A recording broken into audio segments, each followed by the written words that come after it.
take off, take flight with you. For we never fly, but we're flying. Welcome back to Take Flight Podcast. This week's episode is a Take Flight takeaway with myself, Daniel. And let me begin by wishing you all a very happy, healthy, and safe New Year and 2024. So if you've been a listener of this podcast for any length of time, you'll know that I'm a keen traveler. And in this episode, due to a number of people asking me, I will share my thoughts on what I think is the best credit card is when trying to rack up those air miles. So if you want to be a high flyer and get those air miles, certainly listen on. I want to first start by expressing that this is not a sponsored episode, and I'm merely sharing my thoughts based on my personal experience. I'll be talking primarily about two groups of credit cards, with two credit cards being in each group, so 4 in total. And those will be the American Express cards, Gold and Platinum, as well as the British Airways American Express cards. Just a bit of, not housekeeping, but some sort of rule. It'll be remiss of me not to say, for those who aren't very familiar with credit cards, ensure you do lengthy research on how they work, because the interest rate charges that are often associated with credit cards, and particularly the groups that I'm going to share today, have very high interest rate charges and fees. So if you don't pay off your balance before the end of the month, expect a huge interest charge amount billed to your statement. First up is the American Express cards. It's a global juggernaut known for its premium perks and luxurious benefits. With a hefty annual fee, this card offers unparalleled access to airport lounges worldwide, including the prestigious Centurion lounges. Cardholders can enjoy generous travel credits, elite status with various hotel chains, and a concierge service that can make almost any travel dream a reality. However, is this the best credit card for air miles accumulation? So let's double click into the American Express cards before we move over to the British Airways cards. So starting with the annual fees, there are two types of American Express cards, and these are the cards that I'm referring to that have their very distinct appearance. They're either gold or platinum silver in color. The platinum comes as a metal card. In every country other than the UK, the gold card also comes as a metal card, but in the UK it's plastic. The gold card itself is free or £0 for the first year. And after the first year, it's £195 annually to be a gold card member. This was up until recently £165 a year, but American Express decided to increase their charges for their members. The American Express Platinum card is £650 annually. So let me go into the perks as I did in the sort of brief intro of these cards. With the American Express Gold card, you get 4 Priority Pass airport lounge access a year. You're able to transfer your points to travel programs, for example, to Avios. You get travel accident and travel inconvenience insurance, purchase and refund protection, plus more. With the American Express Platinum card, which has the higher hefty annual fee, you have the Centurion lounge access, which is state of the art. What I hear state of the art, because I haven't been in there, but I know a few Platinum card members who always speak very highly of the Centurion lounge, airport lounge. You have worldwide travel insurance. You have hotel benefits, purchase and refund protection, plus more. People that I know that have these cards, the Platinum card is usually like an everyday spend card, whereas the Gold membership is kind of a rewards and perk card, because you're able to accumulate points that can be transferred to either airline or travel programs, for hotel stays, for reward bookings, etc. So, really depending on what you want. Yeah, in addition to that, I know people that use the Platinum, or people that are Platinum card member holders, are ones who fly frequently to take advantage of that airport lounge access. So you can, fly anywhere on any airline, not be flying any business or first class, and still get access to the Centurion lounge. So if you're someone who flies frequently, and also from sort of smaller airports, or wherever you're agnostic as to what airline you travel, but you just want to get that premium airport lounge access, they have Platinum cards. If you're a Gold card member, and the key distinct feature is that it's an airport lounge access for the Gold card member. You don't get access to the Centurion lounge. It isn't the best of lounges. They're lounges that you can pre-book or pay on arrival if there's space to access. They're usually about 30 to 40 pounds, I believe, when you just turn up, but can be a bit cheaper if you pre-book.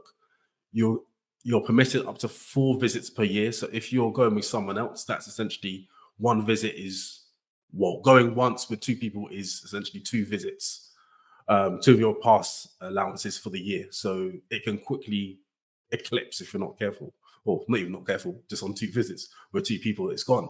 And then you pay, I think, 20 or 30 pounds for every other visit after, which is charged automatically to your credit card statement. So those are the American Express cards. The American Express Gold, free for the first year, £195 thereafter. The American Express Platinum, £650 per year. And you get the Centurion Lounge access. Let's move over to the British Airways American Express cards. So facing off against the American Express cards is the British Airways American Express card, a stalwart in the world of airline affiliated credit cards, boasting a lower annual fee. This card gets travelers loyal to British Airways. Cardholders can earn Avios, the airline's loyalty currency, on every purchase and enjoy a significant welcome bonus to kickstart their air mile journey. With perks like companion vouchers and travel insurance tailored to the frequent flyer, the British Airways American Express card makes a compelling case for those whose hearts are set on conquering the skies with this iconic airline. And just to state that these intros are not sponsored posts, it's just something I wanted to give an overview of what these credit cards can offer each member. So the perks are considerably different to that of the American Express itself. And the main perks of the British Airways American Express cards, in addition to the travel insurance, is mainly just the companion voucher. So with every spend, it's converted to Avios. With the normal premium card, so there's a premium card, British Airways American Express, which is free annually. You don't ever pay for it, even after the first year, as well as the British Airways American Express Premium Plus card, which is £250 per year. So on the companion voucher, what this is, it means you can book a flight and have someone else travel with you for free at no extra cost. It's essentially like a buy one, get one free. However, with the normal British Airways American Express, you can only book an economy flight or a Premium Plus ticket, which is premium economy, with the free British Airways American Express card. If you own the British Airways American Express Premium Plus, you can book an economy ticket as well as a premium economy ticket. In addition to that, a Club World, also known as business class, for your companion voucher. So I could book one business class ticket if I have a Premium Plus card, and someone can come along with me for free at no extra cost. So those are the key differences between those 2 cards, plus the membership fees. I believe with the normal card, British Airways American Express card, to take advantage of this companion voucher, you have to spend £12,000 in a year. That equates to 12,000 Avios. With the Premium Plus card, you only need to spend 10,000 in a year, which equates to 20,000 Avios points. But of course, the Premium Plus, whilst that threshold of the companion voucher is lower, you have that 250 annual fee. So what card or cards do I have? So up until recently, I was only in possession of the American Express Gold card. However, I have now added the British Airways American Express, and I'll tell you why. So my preferred airline of choice is British Airways. I don't think it's the best airline out there, but due to the destinations that I frequently visit, British Airways has good coverage and therefore is my default airline of choice. So I thought it makes sense for me to also add a credit card that would accumulate Avios points. But the most compelling reason as to why I delved into the British Airways American Express card was because of that companion voucher. I thought this would be great for myself and my family to take advantage of.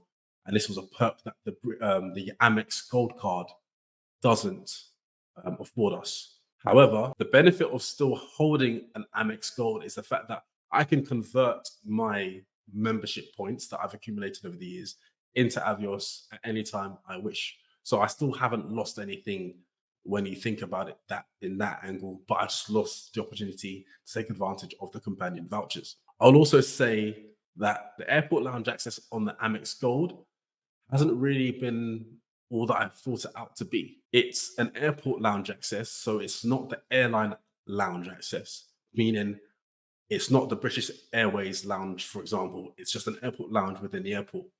And as I said, anyone can pre-book it. And I don't think it's of the highest quality, but it's better than just sitting idle. And for myself, when I travel, I don't necessarily walk around duty free, apart from keeping up with one of my traditions that if you know me personally, you know what that tradition is for my wife. But I just prefer to sit and stay in the terminal until it's time to start boarding for my flight. So the airline lounges are probably, higher quality, higher touch, better. And that's what I prefer personally. And because I've been afforded the opportunity to travel on different, classes or cabins, I get access to the British Airways lounge. And also due to my status on British Airways, I get access irrespective of what class or what cabin I'm flying. So that's one thing to mention about the airport lounge access with the American Gold card. But with the Platinum, as I said, you get the Centurion lounge access, which is essentially top tier. So I've gone through the different credit cards, started off with the American Express and their fees, gone on to the British Airways card and their fees. The reasons why I have two. For those who are looking at a credit card, think about and weigh up the options of what essentially do you want to take advantage of. Is it airport lounges? Is it Avios? Is it a mixture of both? Because you can still get more than one, but just be aware that, applying for two credit cards in quick succession can negatively impact your credit score. So think about that as well as you apply, because these are essentially finance applications, because they're going to be giving you a certain limit on these credit cards. But as I said earlier at the beginning, please do pay attention to the interest rate charges associated with these cards, because these are very high. So one way I manage my credit cards with these particular specific cards is whatever I spend in that month, I pay off in full. But one thing I do like about these cards, irrespective of whether it's the British Airways or the American Express, is the fraud protection. Well, maybe not say British Airways because I've never really done the fraud protection, but I have on the American Express where there's been some transactions that weren't done by me even this week. American Express. So this isn't a common or this isn't frequent for me. There was this week, there was a transaction that was made, very small amount, but it wasn't me. I called up American Express. They apologized. They've issued me with two new cards. They've credited that amount into my account and they will take care of it. So they're really good from that angle. And also, if you ever book, and something I do when, I wouldn't say I'm buying anything dodgy, but from websites or vendors or merchants that I'm not too certain on, I tend to use my credit card because I know I've got that protection. So should anything go wrong, the goods not be as described, I will get that refunded. So yeah, that's one thing I really do like. And then if you book in any airline tickets, I always use my credit card, because if the airline goes bust, you're protected from that angle. Whereas if you use your debit card, unless it's a package holiday that is at all protected, you wouldn't get any refund. And this is something I experienced in 2019, actually, when Thomas Cook went bust and I got a full refund on the tickets I had booked. So yes, those are the credit cards. Do your research and find out what is best for you. But I hope you found this episode informative, useful, and educational. And until next time, stay safe and God bless. Take off,